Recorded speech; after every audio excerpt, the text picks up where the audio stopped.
Guided selling from RingDNA makes your entire sales team more effective by revealing exactly what reps should do and when to do it. Guided selling works by transforming sales data into a curated list of prioritized sales actions. So when reps start their day, they'll never again wonder which prospects and accounts or hot inbound leads to reach out to next. Guided selling even shifts reps' priority in response to real-time buying signals. Finally, even new reps can sell like seasoned ones. Let RingDNA be your guide to success. Learn more at ringdna.com/guided selling. That's ringdna.com/guided selling.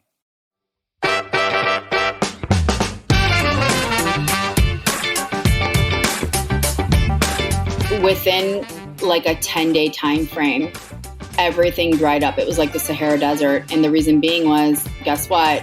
We'll talk to you in 2.5 years, but we need to figure out what's going to happen with healthcare, because depending on who gets elected, there's going to be a lot of regulation and a lot of change, and we don't know what we don't know.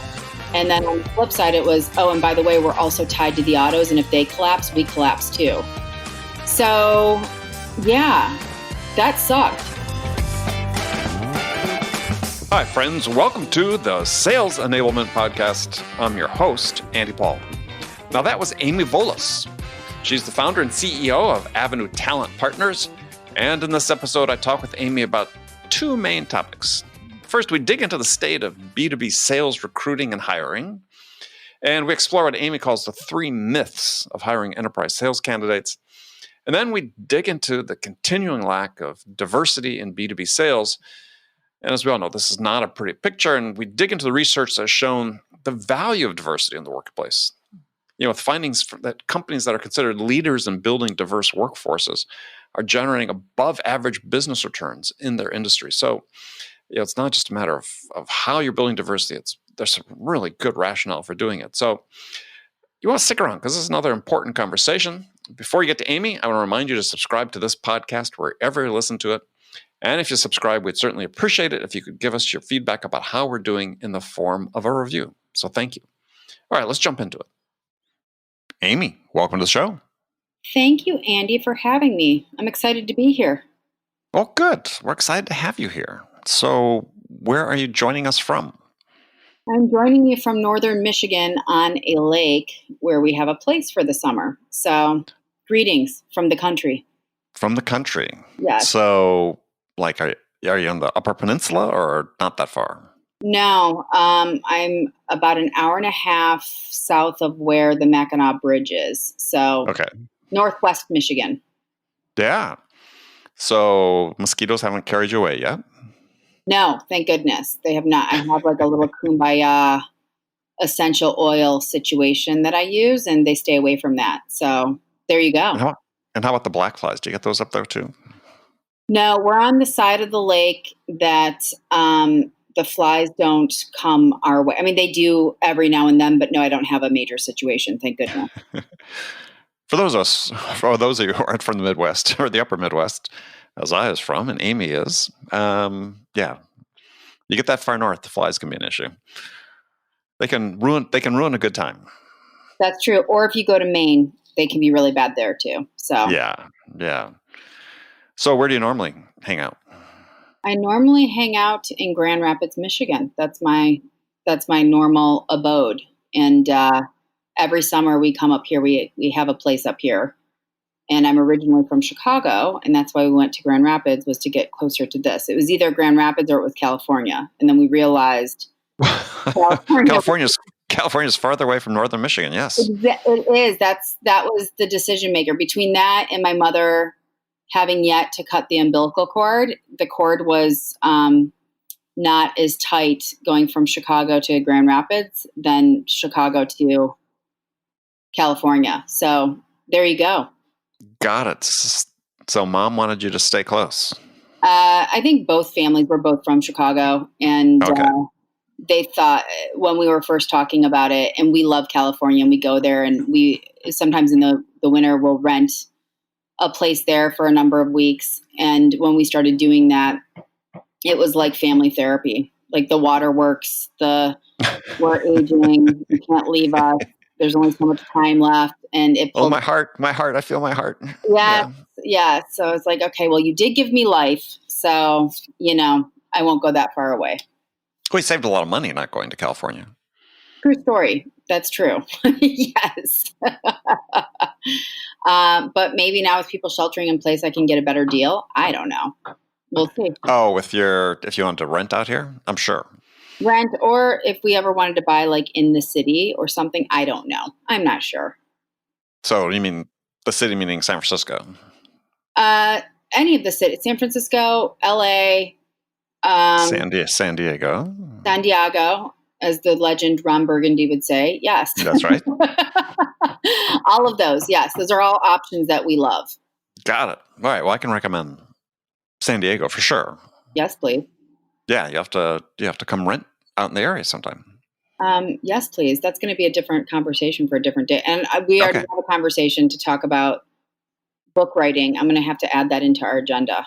Okay. All right. We'll do that. Thank you. All right. So you've been in recruiting mostly your entire career.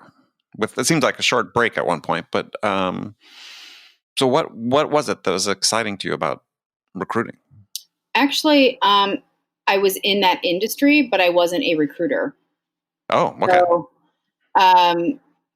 I have been in sales my entire career, and it just so happened to be inside the HR tech recruiting talent acquisition stratosphere. So you're on the right track, but just a little bit of a different spin in terms of the industry was that, but the work was all sales.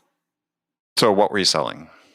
So depending, I've done a lot of different things. And actually, I just lied to you a little bit.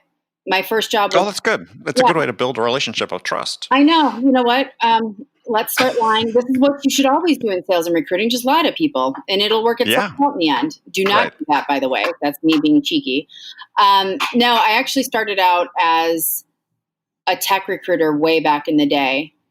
And it was for a company that was providing on-site technical talent for the telecommunications industry. Mm-hmm. And that company was based in Denver. They had a satellite office in Chicago. Loved it. I have no idea how I even was a technical recruiter. Like, I have no idea. Like, I was probably everything that I preach today about what's broken in recruiting. That's good, because when you started, you were neither technical nor a recruiter. This is a true story. So the 9/11 situation sadly happened, and the dot-com bubble had a little bit of a burst. And I remember I'd survived a bunch of layoffs, and the CEO, who I absolutely adored and the team adored, sat me down one day and he's like, look, as you can tell, we have nothing for you to recruit for. We've laid off a bunch of people. And if you want to stick around, you're going to have to get into sales. And so that was many, many moons ago. And that's where I got into sales. So at that point, I was selling outsourced technical solutions to the telecommunications industry. And sadly, by the time I got into it, it was too late and the company folded. And then I got into a company called DataTrend, or excuse me, that was DataTrend. I got into a company called Jacobson that was a blend of outsourcing, consulting, and staffing for a very, very specialized niche in managed care. And that's really where I got my groove in terms of my sales career. And then I got into the HR tech space. So at Jacobson, who are you selling to that you got into your groove? Managed care organizations at the C-level, the COO, mostly operational. Sorry, I don't know if you can hear that background noise. My neighbor is deciding to do something with a saw. Timing. So we were selling, without getting too technical, think about like Anthem and WellPoint in Cigna and Aetna and companies like that. They have software. And when they go through a new software implementation, this was a big driver of demand at the time. I don't know what they're doing now, but at the time, they were going through implementations. And when they would do that, if they didn't do it well, and 9 times out of 10, it would never go well, they would get into major backlog situations. And if they were in a major backlog situation, they could get fined by the government. Really, really, really fined. And so that's what we were solving for, was if you're in that hump and you need just-in-time solutions in terms of having people that have done the job, that know the system, that understand the technology, can immediately step in and start working to reduce the backlog. That's what we did. And so the people that I was dealing with, they were either the COO, the SVP of operations, the SVP of claim. Those were my buyers at the time. And so what was it about that you said you hit your groove, you're in a flow state? What was it? So I had a phenomenal boss that took a chance on me, and I will never forget at the time. This was, again, after 9/11. And I remember when I was interviewing and they were like, yeah, so we think that this could be an interesting solution. There is a competitor that just was bought by Perot Systems, but we haven't heard a lot about them, but this could be big, but we need somebody that is going to validate the market, essentially. And my boss had stepped into the company out of consulting, and he was there through the succession plan of a father retiring and two sons taking over as co-CEOs. And his name is Darren, and it was like kismet, and he was everything that I wasn't, and vice versa. And he was a tremendous mentor to help me think critically, to help me understand what it really looked like to have a seat at that kind of table. And one of my biggest deals was inside of that company, well into the six figures, and bringing together two companies through a big merger. And at the time, it was like a historical merger. And it was myself and two COOs and their two managed consulting firms. And I did that deal. And I could have never done that had it not been for him. So that's what it was. So in addition to thinking critically, what other sort of big lessons do you think you learned from him? So many, but I really think it was about thinking critically. He has a unique skill set where he can see something today and be able to look at that something and think through what needs to happen between now and the next 12 months and the plan that needs to happen, and be right. And I've not really come across a lot of people that can do that well or accurately. And he taught me how to think about that. Like, not just what you want now, not just what you need now, not just what is on your agenda, but think critically through what the situation is and what the buyer really needs and what they're going through, and immerse yourself in the industry and listen more than you talk. Like, all of that stuff, when it comes to seeking to understand and thinking critically, was really where I fine-tuned sort of my craft at that point. And I'm sure it's improved since then. So what was following that then? So take us to how you got to starting your own company from where you were at Jacobson. Yeah. So from there, then I got into the HR tech space. So the first company that I stepped into from that was Yahoo Hot Jobs. And it was a cool opportunity because you had this big brand behind you, Yahoo. And then you had the recruiting piece that I understood because I had spent time in the recruiting motion from the work that I had done.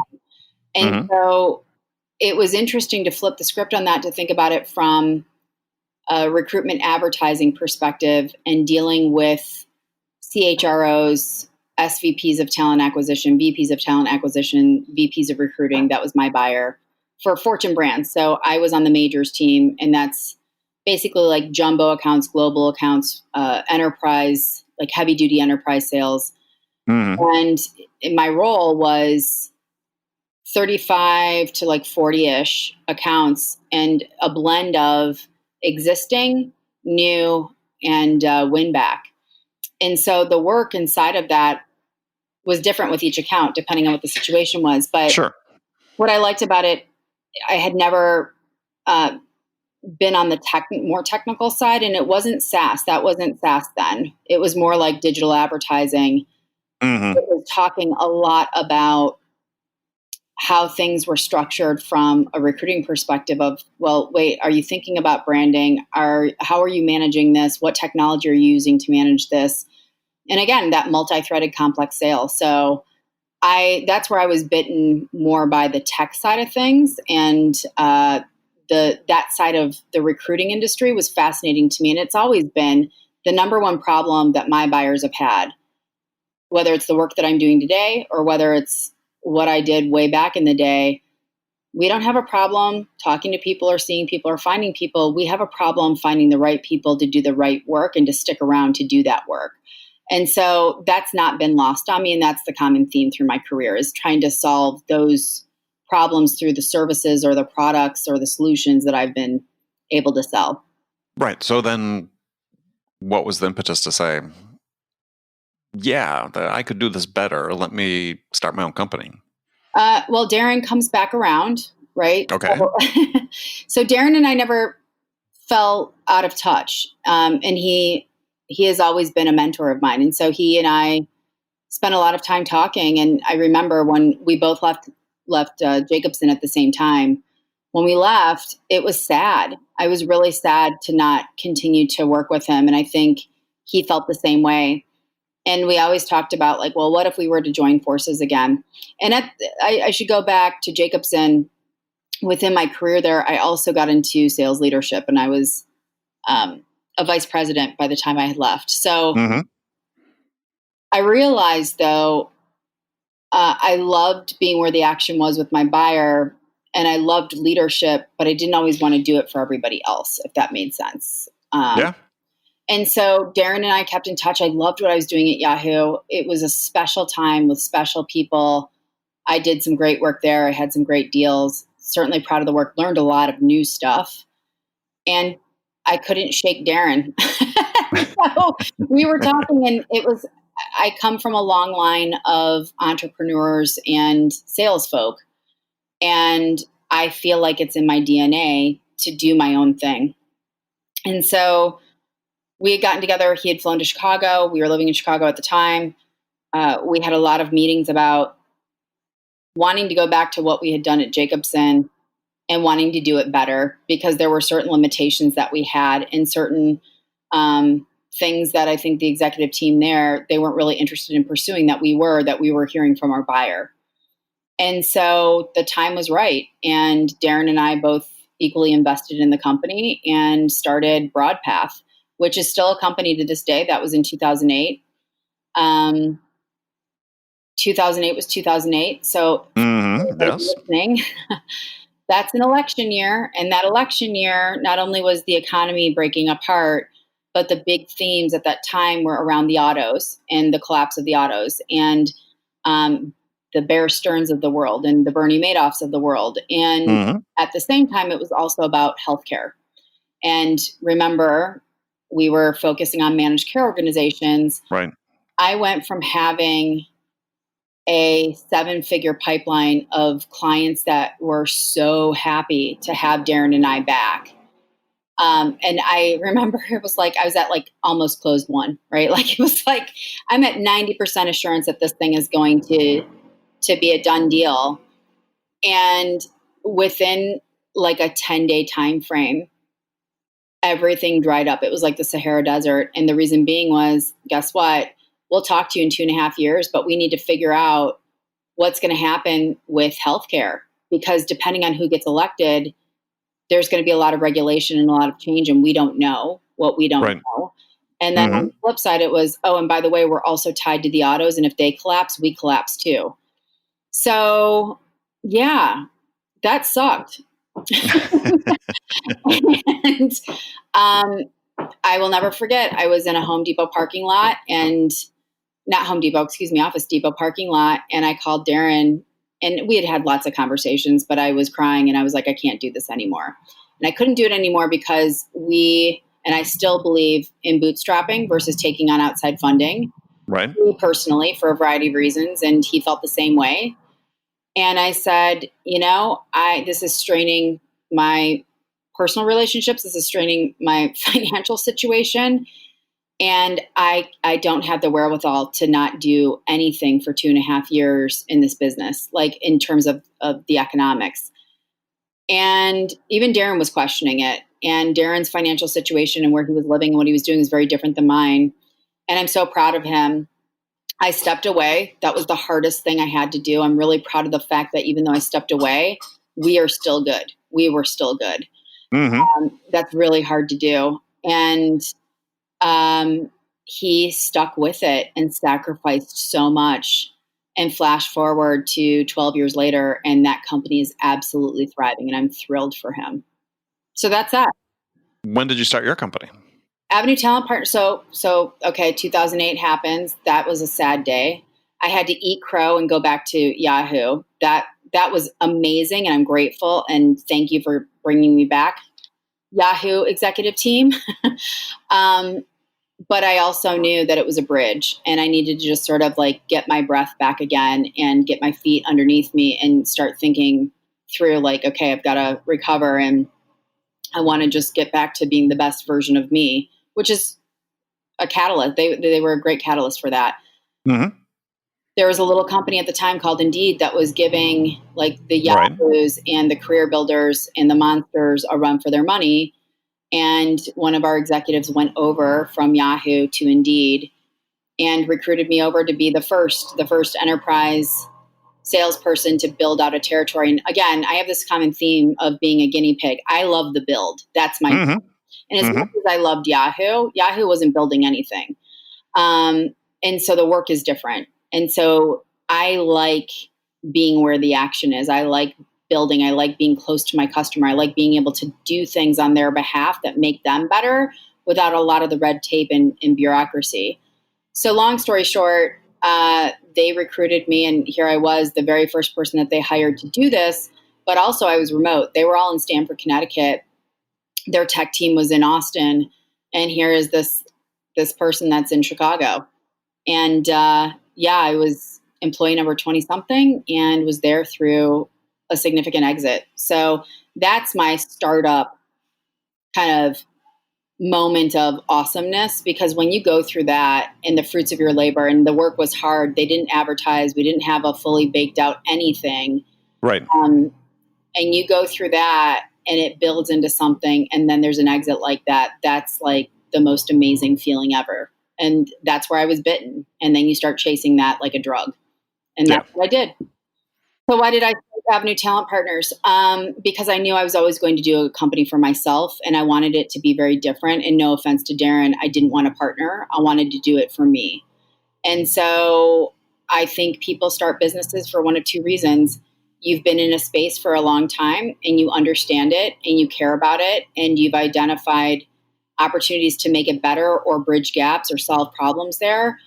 Or you are brilliant and you're going to be like the dude from Uber, and you start thinking about, I'm in Paris and I'd like to get a car like yesterday without a taxi. And all of a sudden there's this on-demand space that's created. Or Steve Jobs with what happened at Apple.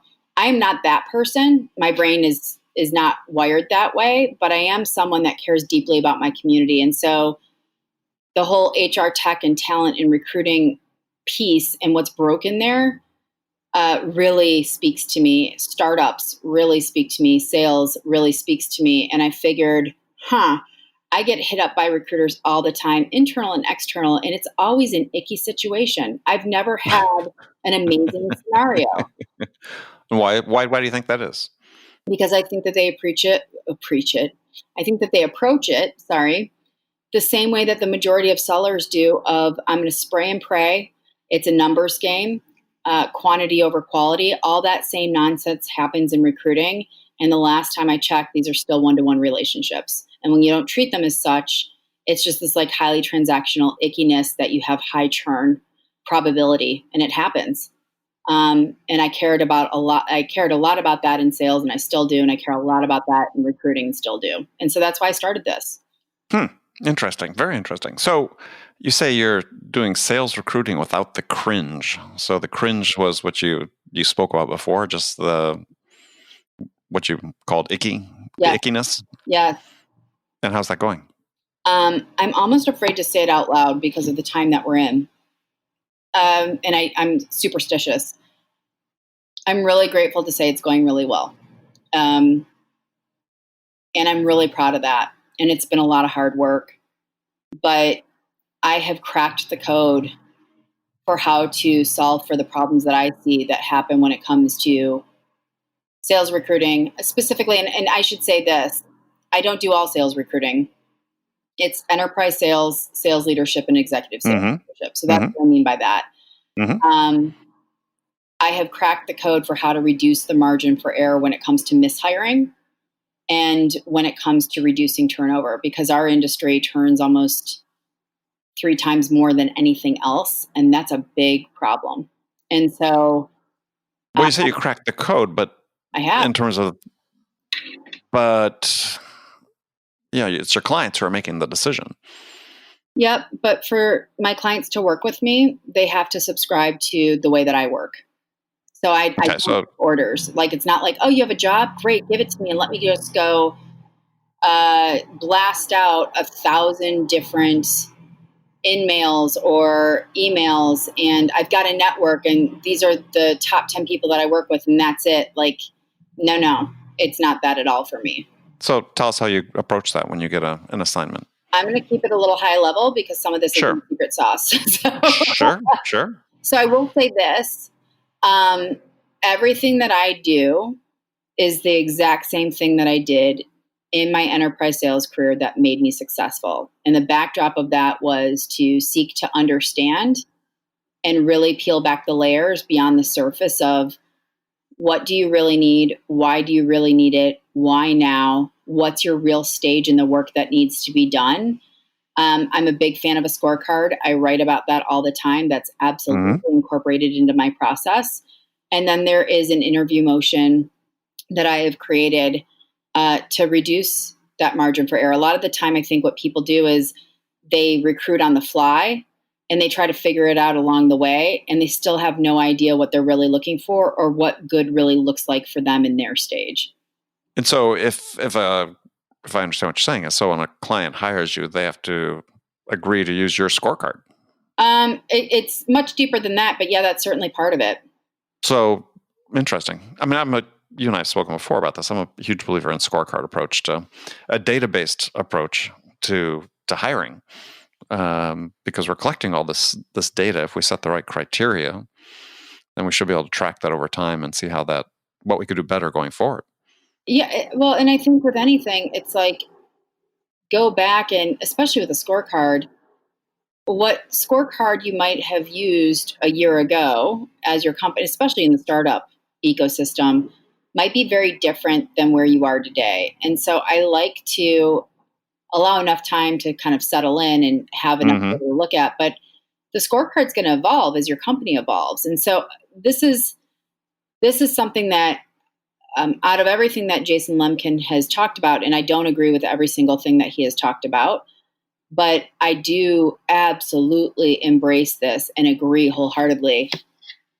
There are 48 different kinds of sales leaders. You better make sure you hire the right one for your stage in the work that you need to do. And that's an article that he's written. And I think it's absolutely spot on. And what most people don't realize, especially people that aren't used to, or it doesn't come naturally, or they haven't done it before, i.e., and no knock on them, but like a technical founder, for example, doesn't know how to hire a sales leader. They haven't done the job.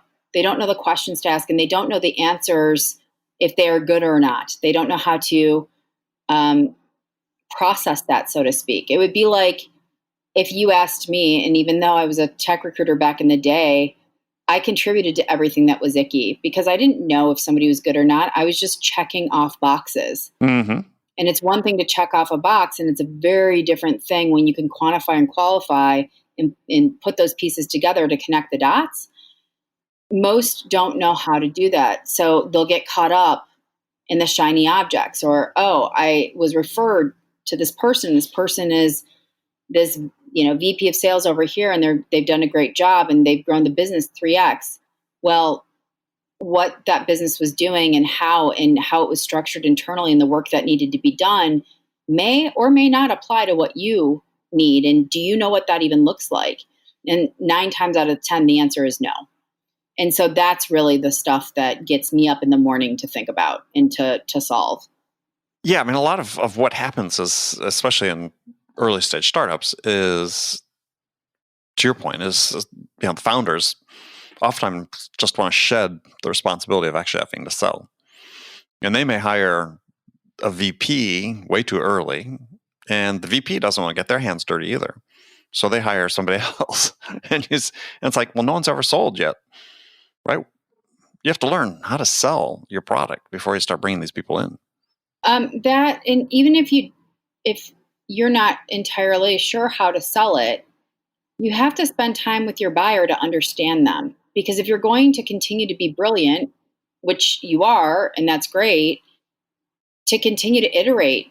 And when you're thinking about your MVP and you're thinking about additional features or whatever the case may be, if you're just shooting in the dark because you think it's great and because your little circle of people around you tell you how great it is, but your buyer hasn't told you that and you haven't spent time with them and you're making major assumptions, and then you want to hire a team to validate the market, that's insanity to me. Like, that literally is such an expensive roll of the dice that tends to not work out so well.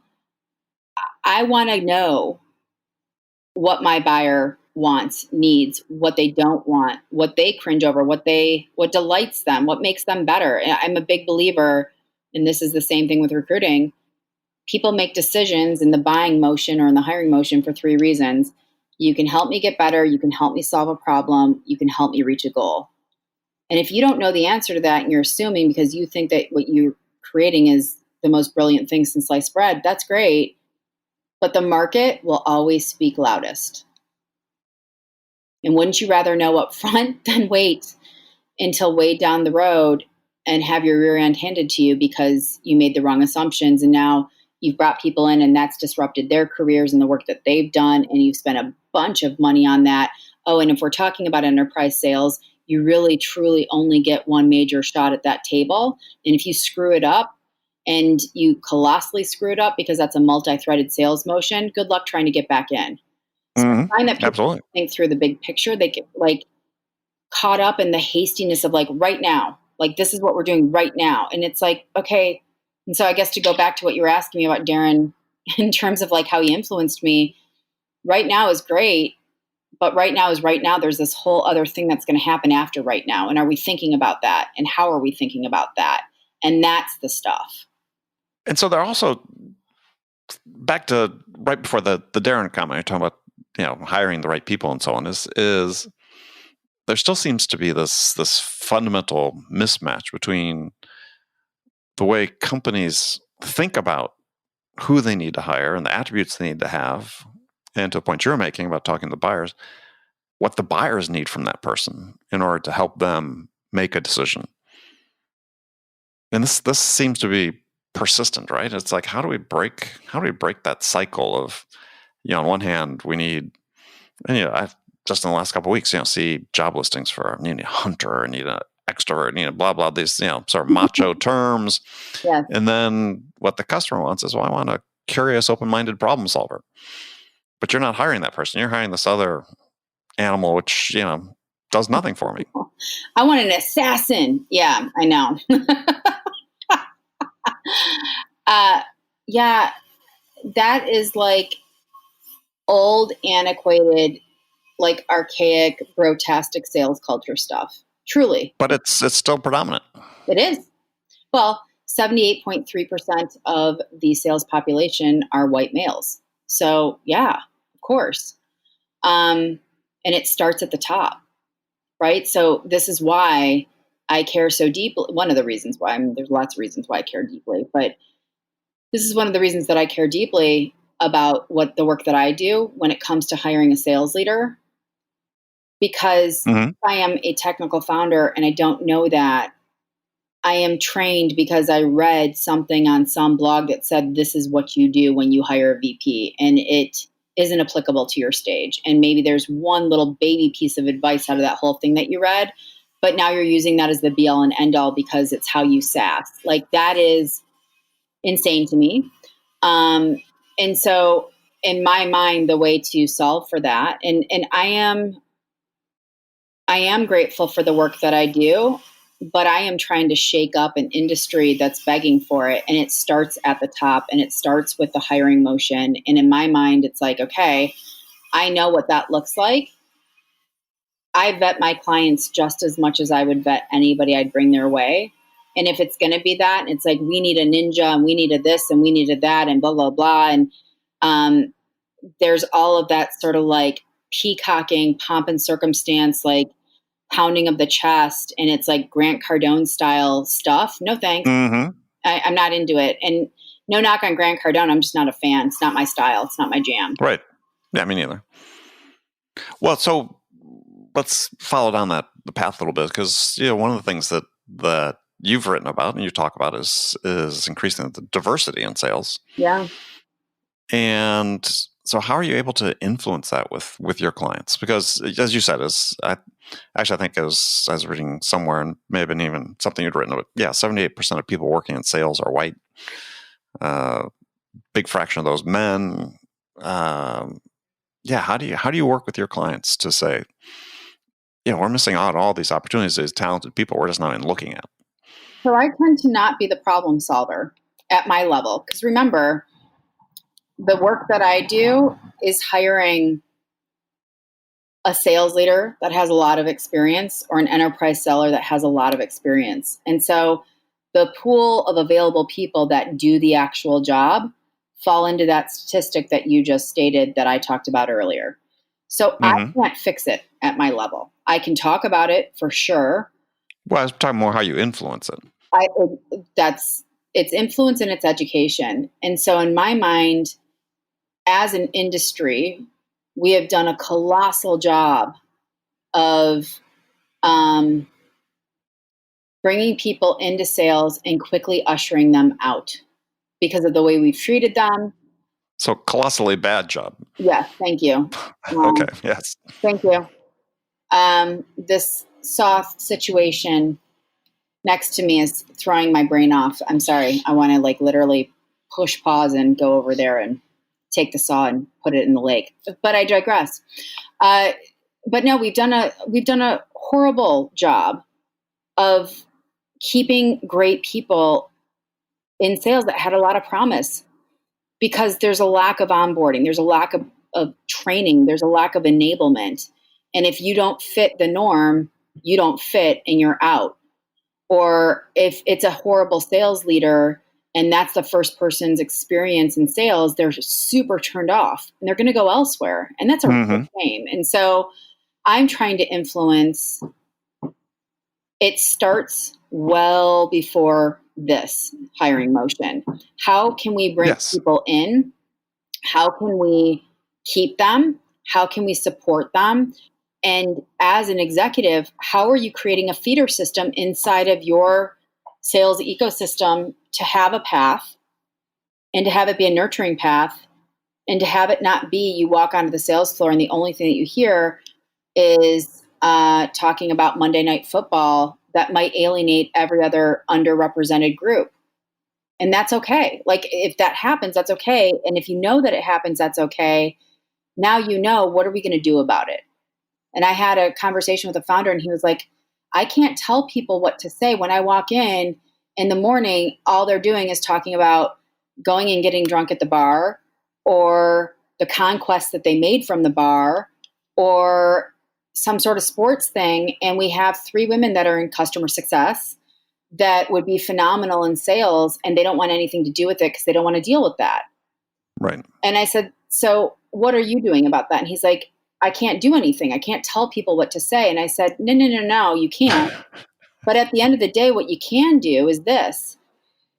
If you're hearing it firsthand, it means that you're somewhere on the sales floor. You're walking, you're around it, you're near it. As a leader, you can change the discussion. You can create chatter to be more inclusive. You can quickly reframe it and you can have discussion about what's appropriate and what's not. That starts at the top. And it was insane, Andy, because it was like, you know what? You're right. I've never thought about that before. And what I've learned is sometimes what's obvious to me isn't always obvious to others, but like, it doesn't have to be a complete colossal reframe of everything that you've ever thought about doing. It can simply be change the conversation, spend more time on the sales floor, have boundaries of what's acceptable and what's not acceptable.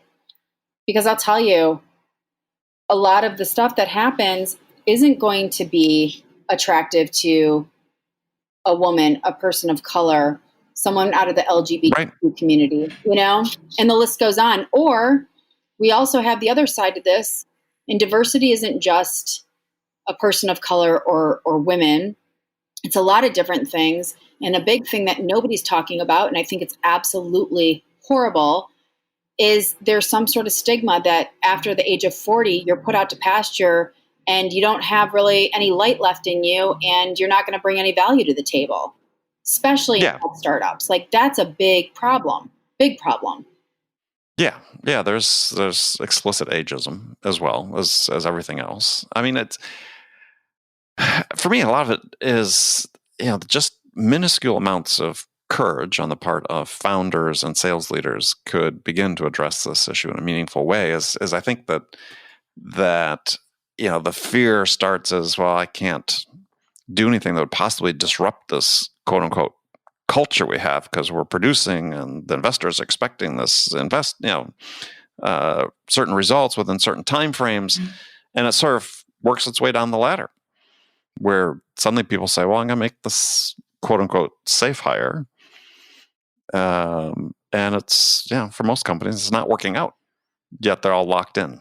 Well, and there's something that I read recently, and I can't quote it because I'm reading a lot on the topic, so I don't have it right in front of me. I have it saved somewhere. But it's the thought of, and there's statistics, I think McKinsey had a study about this, like, when you have a diverse group of people, your success ratio or number, whatever you want to say, increases. So like, and that's not lost on me. So if I think about it, if all I'm doing is hiring everyone that thinks like me, has worked like me, looks like me, talks like me, does it the exact same way that I do it, you're missing out on such an opportunity to think broadly, to think outside of yourself, to learn something, and to do such a better business in my mind. And so that's the stuff that it's like, that's really the benefit of diversity. And somehow people are really threatened by that. And it is a systemic problem. It's not just, you mentioned something earlier, and I think it's important. I can lead the horse to water, but ultimately it's somebody else's decision to make. And so it starts where the decision is made.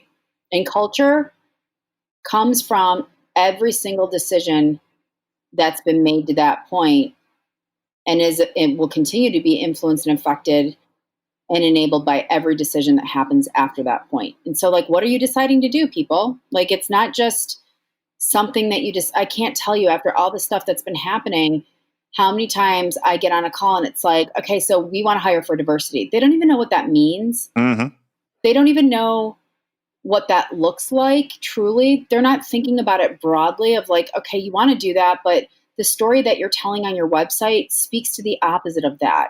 Your Glassdoor reviews are horrendous and talk about the bro culture. How are you addressing that? Well, no. We just want to recruit for it. And it's like, no, like, it's not that simple. But I think this gets back to the whole idea of people sort of driven by, I call it fear, but it could be their desire to please or whatever. But it's just an article in the Washington Post, I think it was this morning, the last couple of days, about less than 1% of venture capital money goes to Black entrepreneurs. Yeah. So you have to think, to some degree, there's both explicit and implicit biases at work in those decisions.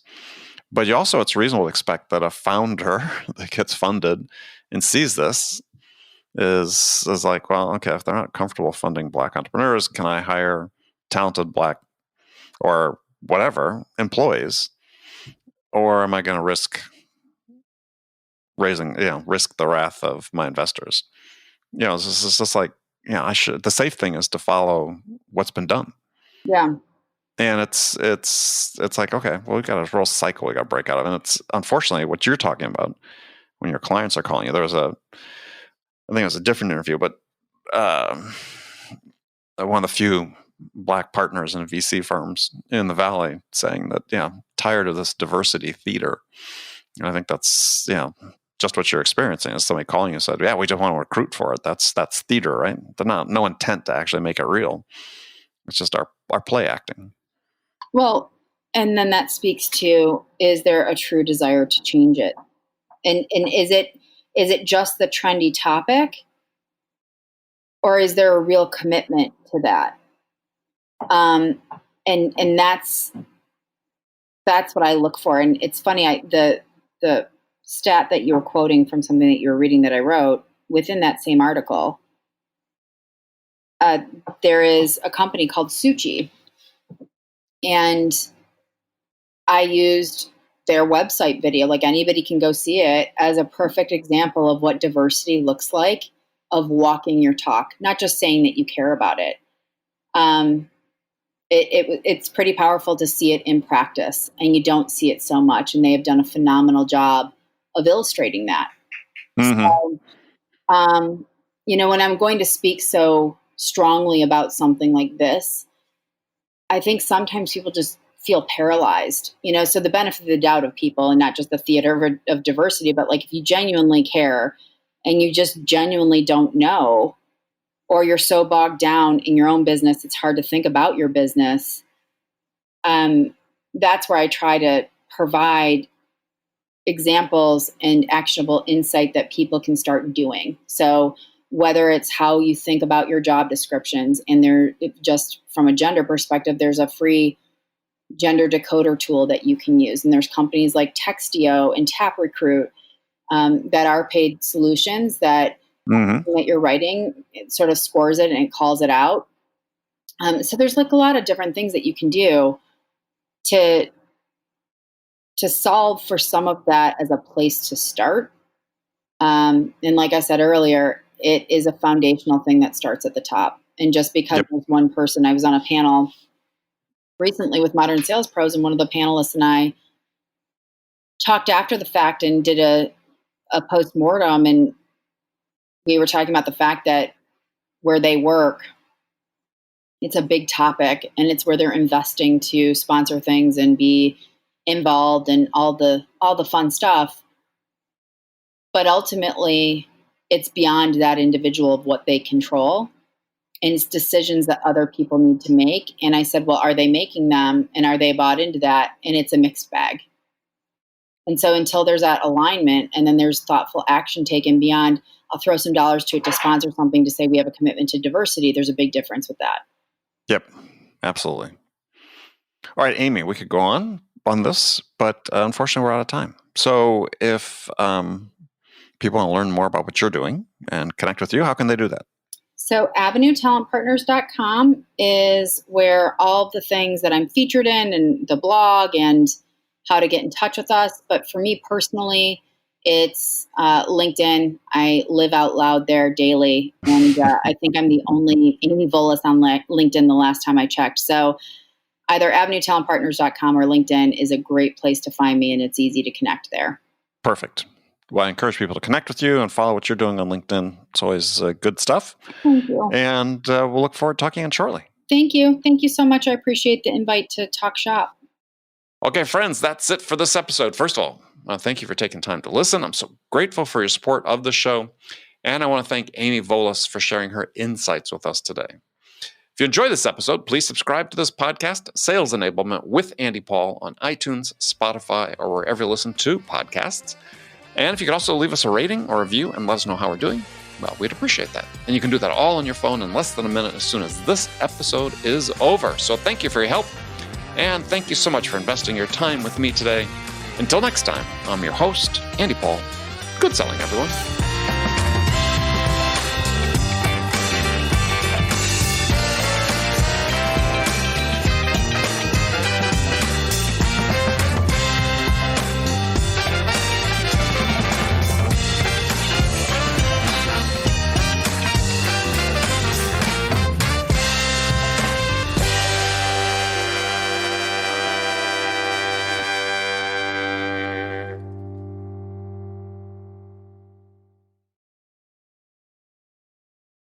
RingDNA is the leading sales enablement platform that uses AI to help scale business growth.